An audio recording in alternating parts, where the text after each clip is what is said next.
నంద్యాల జిల్లా ఆళ్లగడ్డ నియోజకవర్గం రుద్రవరం మండల కేంద్రంలోని భాస్కర నందీశ్వర ఆంజనేయ మరియు దొరవి నరసింహస్వామి ఆలయాలకు సంబంధించిన కౌలు భూములకు మంగళవారం నిర్వహించిన కౌలు వేలంపాటలో గత సంవత్సరం కంటే 81,500 రూపాయల ఆదాయం వచ్చినట్లు దేవాలయ అధికారులు తెలిపారు. ఈ వేలంపాటలో భాస్కర నందీశ్వర స్వామి దేవస్థానం భూములు 10 ఎకరాల 26 సెంట్లు, ఆంజనేయ స్వామి దేవస్థానం భూములు 25 ఎకరాల 18 సెంట్లు, దొరవి నరసింహస్వామి దేవస్థానం భూమి 1 ఎకరా 74 సెంట్లు గల భూములకు వేలంపాట నిర్వహించగా గత ఏడాది 2,50,000 ఆదాయం వచ్చింది.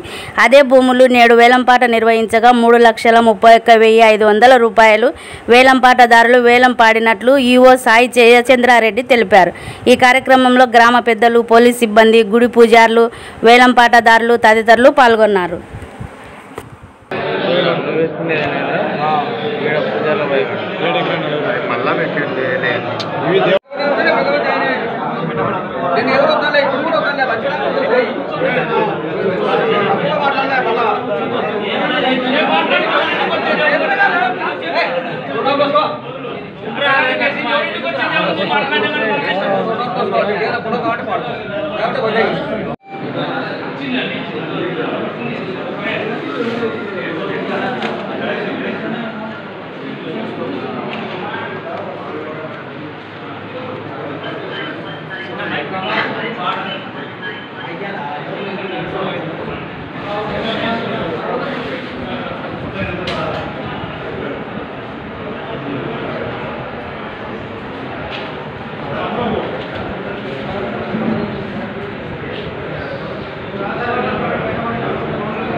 Gracias.